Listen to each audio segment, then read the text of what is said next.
तारीफ की है वो पीला रंग है, वो हरा रंग नहीं है। आप इस्लाम को जाकर पढ़िए तो पीले में तो सबको रंगना है, लेकिन हर आदमी जो पीला रंग गया वो जनसुराजी नहीं हुआ। हर चमकता हुआ पीला चीज सोना नहीं है। इसी तरह जिसको टोपी पहनना है पहने, गमछा ओढ़ना है ओढ़े। जो विचार से पीला है, जो विचार से पीताम्बर की भावना को मानता है, जो विचार से बिहार के सुधार में जुड़ा है, वो पीला है, वो जनसुराजी है। वैसे आपको मैं बता दूं कि अब नीतीश कुमार अपना एक रथ बनाए हैं, वो भी जनसुराज का पीला ही है। उन्होंने भी अपना रंग छोड़ दिया, तो इस बात की खुशी भी है उनको। नमस्कार, मैं हूं आपका दोस्त आलोक कुमार। अभिवादन स्वीकार कीजिए मेरा। जहां मैं आपसे मुखातिब हूं, ये या तो YouTube है, या इंस्टा है, या फेसबुक है, या सोशल मीडिया का कोई ऐसा माध्यम है जहां आप मुझे बखूबी देख पा रहे हैं। ये इतिहास में असंभव सा मामला था कि इतने आसानी से आपसे मिलेंगे, आपसे बात कर पाएंगे। लेकिन इसे डिजिटल क्रांति कहते हैं। इस क्रांति को जिन लोगों ने बड़ी तेज़ी से, बड़ी दक्षता से पकड़ा है, उसमें एक प्रधानमंत्री नरेंद्र मोदी हैं और दूसरे जो आए दिल्ली में अरविंद केजरीवाल कहे जाते थे, जिन्होंने समय रहते पूरे इस पर कब्जा किया, इंडिया अगेंस्ट करप्शन की लड़ाई लड़ी। उन्होंने एक पार्टी बनाई और पार्टी बना के आम आदमी पार्टी को क्रमवार तरीके से दिल्ली के लोगों, दिल्ली जैसे प्रवीण लोगों को उस पर स्पेस बनाया और 11 सालों तक शासन किया वहाँ पर और लगातार जीतते रहे। ये डिजिटल क्रांति का योगदान है। तीसरे जो सबसे बड़े व्यक्ति आए हैं इस डिजिटल स्पेस में लेकर के, वो बिहार में इसे बखूबी आजमा रहे हैं, बखूबी इस पर अमल में ला रहे हैं और लीड कर रहे हैं एक लिहाज से। अगर आप किसी से पूछेंगे आज की तारीख में, खासकर युवाओं से जो सबसे बड़ी आबादी है, कि बिहार का अगला मुख्यमंत्री कौन, बिल्कुल आंख मूंद के कह देगा इस डिजिटल स्पेस पर कब्जा किए जो व्यक्ति हैं अभी, सब एक सुर में कहेंगे या ज़्यादातर लोग कह देंगे कि प्रशांत किशोर, बगैर सोचे हुए। क्यों? इसकी पीछे वजह है कि डिजिटल स्पेस पे उन्होंने पूरी तरह से कब्जा कर लिया है। मीडिया में इंटरव्यू का मामला हो तो सबसे ज़्यादा इंटरव्यू प्रशांत किशोर के हैं।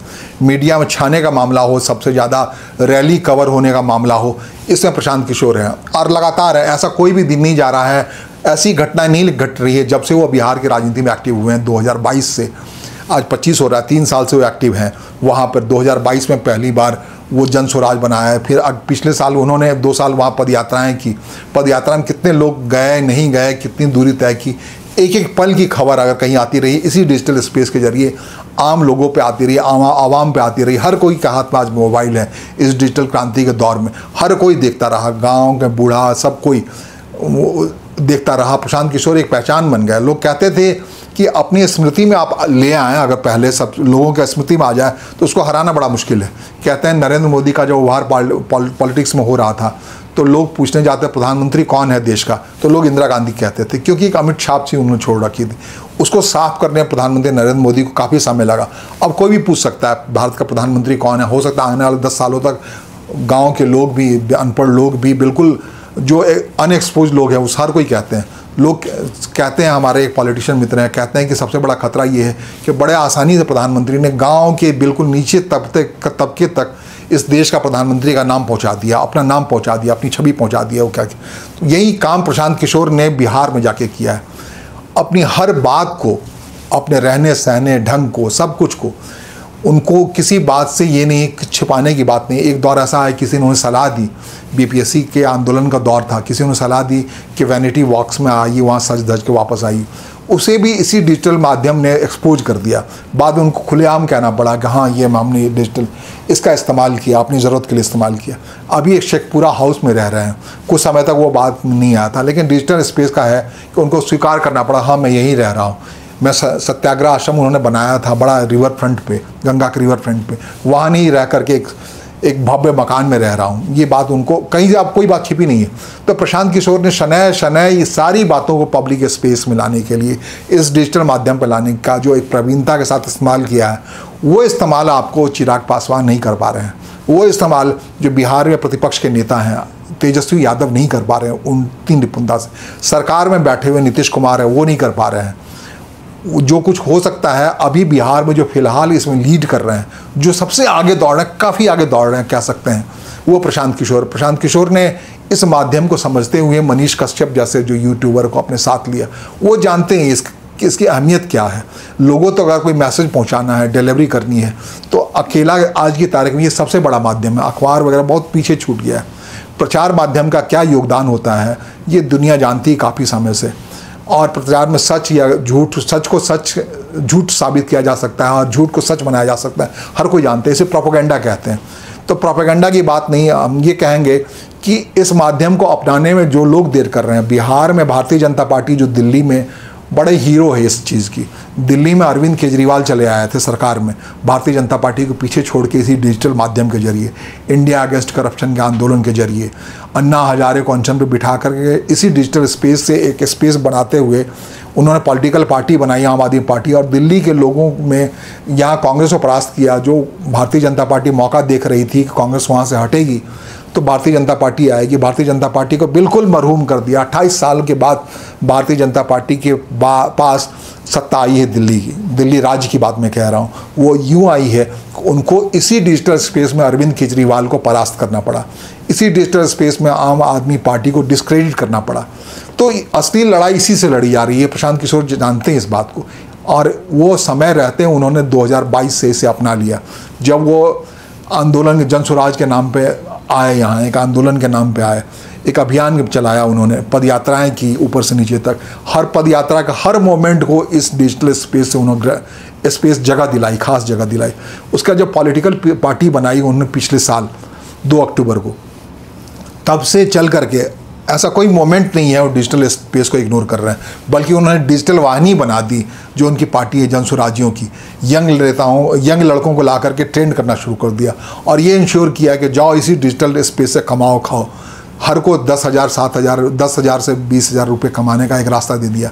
इसी डिजिटल स्पेस के जरिए वो कमा सकते हैं। उन्होंने कहा कि स्वरोजगार का ये सबसे बड़ा माध्यम है। प्रशांत किशोर ये सब कर करके, ये सारी कोशिशें करके काफी पीछे छोड़ गया अपने प्रतिद्वंदियों। ना सुधरे के मन होके तो जैसे जीवन चलता वैसे चलाई। प्रशांत किशोर इसको नहीं सुधार सकता है। एक प्रशांत किशोर को छोड़िए, 10 प्रशांत किशोर आ जाएंगे तब भी बिहार नहीं सुधर सकता है। जब तक आप नहीं सुधरिएगा तब तक कोई इसको सुधार नहीं सकता है, कोई नहीं। में भारतीय जनता पार्टी न जाने क्यों सोई पड़ी है, अब तक वो काउंटर कर नहीं रही है इस डिजिटल स्पेस में। अब तक उनका कोई ऐसा पुरोधा नहीं दिख रहा है। ले दे के एक सम्राट चौधरी हैं जो कुछ थोड़ा अपने बना के आते हैं, अपने सामने लोगों को बताने की कोशिश करते हैं। उनका मुरेठा तो एक अलग पहचान है ही। ये सारा स्पेस भारतीय जनता पार्टी कोई नेता वहाँ स्पेस नहीं ले पा रहा है इस डिजिटल स्पेस पे।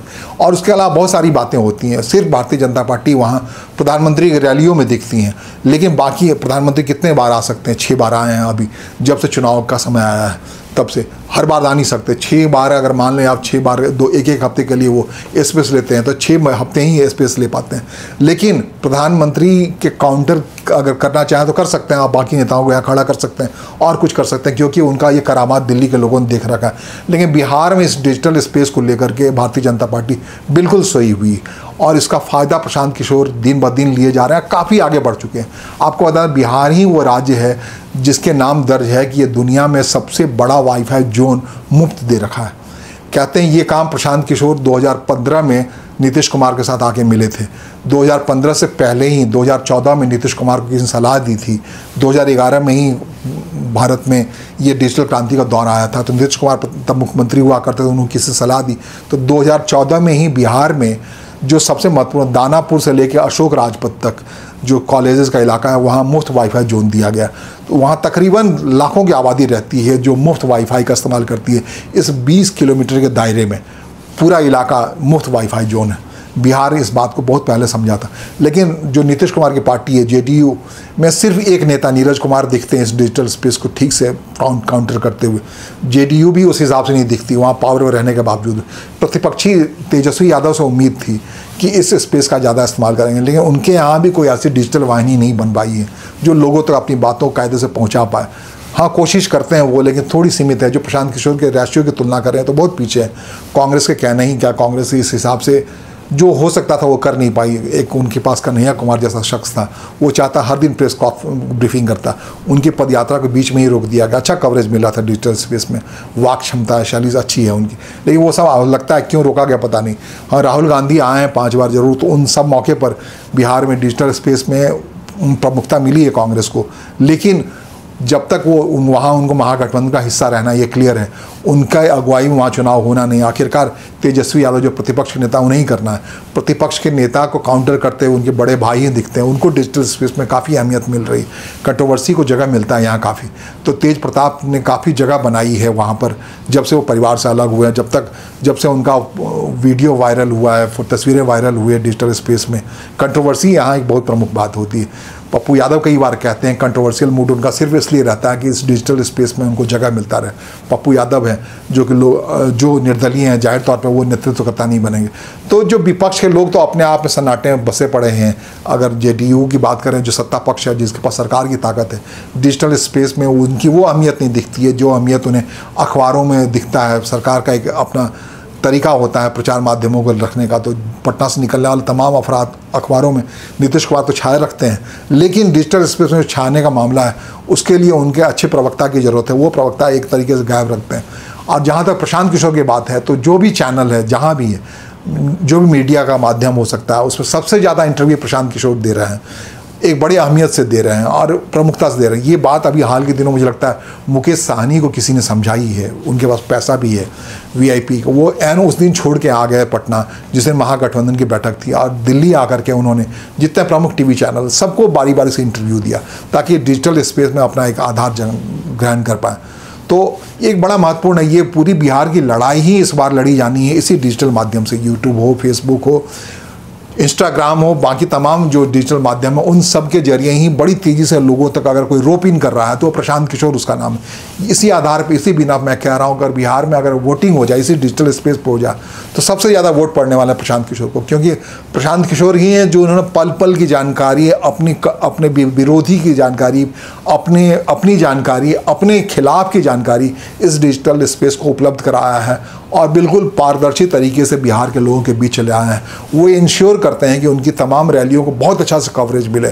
जो डिजिटल हीरोज़ हैं बिहार के, वो सारे उनके आसपास रहें। मनीष कश्यप को अपनी पार्टी में उन्होंने शामिल ही कर लिया, जो अच्छे वहाँ के यूट्यूबर में गिनती आते हैं, जो बाकी पटना से जो यूट्यूबर यूट्यूब चलाते हैं, उन सब जगहों का उनकी एक्सेसिबिलिटी प्रशांत किशोर से सबसे आसान है, सबसे सहज है। तो ये पूरी लड़ाई जो बिहार की इस बार की लड़ी जा रही है, बिहार चुनाव की, विधानसभा चुनाव की, उसमें प्रशांत किशोर जाहिर तौर पे निर्विवादित तौर से हीरो बन गए हैं, हीरो बने हुए हैं। ये अलग बात है कि चुनाव मैदान में उनको उतरना है, उनको कैंडिडेट देना है, लोगों को वोट करना है, ये भी बात तय करनी है कि हर बूथ में उनका व्यक्ति है या नहीं, क्योंकि ये इंफ्रास्ट्रक्चर, ये बड़ा इंफ्रास्ट्रक्चर लगता है, वहाँ लड़ने वाला है या नहीं। यूट्यूबर तो हो सकते हैं हर बूथ पे हों, लेकिन उनके जो पोलिंग एजेंट हैं, वो पोलिंग एजेंट वहाँ के बिहार के जातिगत समीकरणों से तय होता है। बहुत सारे पोलिंग एजेंट उसी आधार मिल जाते हैं। बड़े इंफ्रास्ट्रक्चर की जरूरत पड़ती है। भारतीय जनता पार्टी इसी का फ़ायदा लेती है, आरजेडी इसी का फ़ायदा लेती है, जनता दल यू इसी का फ़ायदा लेती है कि सो मोटो बहुत सारे लोग उनके आ जाते हैं। वो ज़्यादा दक्षता की ज़रूरत नहीं पड़ती है, यही फ़ायदा है। प्रधानमंत्री नरेंद्र मोदी के नाम पे वोट इसलिए पड़ जाता है कि जो पोलिंग एजेंट है प्रधानमंत्री नरेंद्र मोदी के नाम पर मिल जाता है। अभी बिहार में प्रधानमंत्री नरेंद्र मोदी की खिलाफत भी करनी पड़ रही है प्रशांत किशोर को, उनको खिलाफत करनी पड़ रही है आरजेडी की। तो उन सब के बीच में वो अपने पोलिंग एजेंट को तैयार कर पा रही है, मजबूत पोलिंग एजेंट तैयार कर पा रहे हैं या नहीं, उसमें उनकी जीत या हार निर्भर करती है। लेकिन अगर इस डिजिटल स्पेस में कोई वोटिंग करा ले तो जाहिर तौर पे बिहार का अगले मुख्यमंत्री प्रशांत किशोर है। जो दिखता है वो व्यवहार में उतरता है या नहीं उतरता, ये देखने वाली बात होती है। अभी प्रोपेगेंडा की बात हम कह रहे थे, इस स्पेस से प्रोपेगेंडा तो किया जा सकता है, लेकिन व्यवहार में उतारना थोड़ा जटिल होता है, जो कठिन होता है। और कितना कठिन होता है वो बिहार के लोगों को सबक लेनी चाहिए दिल्ली के लोगों से। दिल्ली के लोगों को अलर्ट होते होते इस डिजिटल स्पेस से आए व्यक्ति को हराने में तकरीबन 11 साल लग गए, हटाने में 11 साल लग गए। और जहाँ डिजिटल क्रांति की बात है, दुनिया जहाँ में इसे अपनाया जा रहा है। आपको कह दें कि जो बाइडेन जब जीत के चले आए थे ट्रंप के खिलाफ, तो एक बात निकल के आई थी, रूस से उनके लिए कैंपेन हुआ था, डिजिटल स्पेस के जरिए कैंपेन हुआ था, उससे वो जीत के चले आए थे। इस बार जब SIR की बात हो रही है बिहार में, तो इस बार कहा जा रहा है कि इसी डिजिटल वोटिंग की बात होगी, स्पेस क्रिएट किया जाएगा। उसमें हो सकता है प्रशांत किशोर बहुत आगे निकल जाए, लेकिन जहाँ पोलिंग एजेंट होता है, जहाँ फिजिकली लोगों को वोट देने जाना पड़ता है, पोलिंग एजेंट को वोट करवाने होते हैं अपने पार्टी के पक्ष में, वो अगर बन पाता है तो ये डिजिटल स्पेस का हीरो सच में बिहार का हीरो बन जाएगा। अगर वो नहीं हो पाता तब फिर जो स्थिति है बिहार की वो यथावत बनी रहेगी। नमस्कार, धन्यवाद।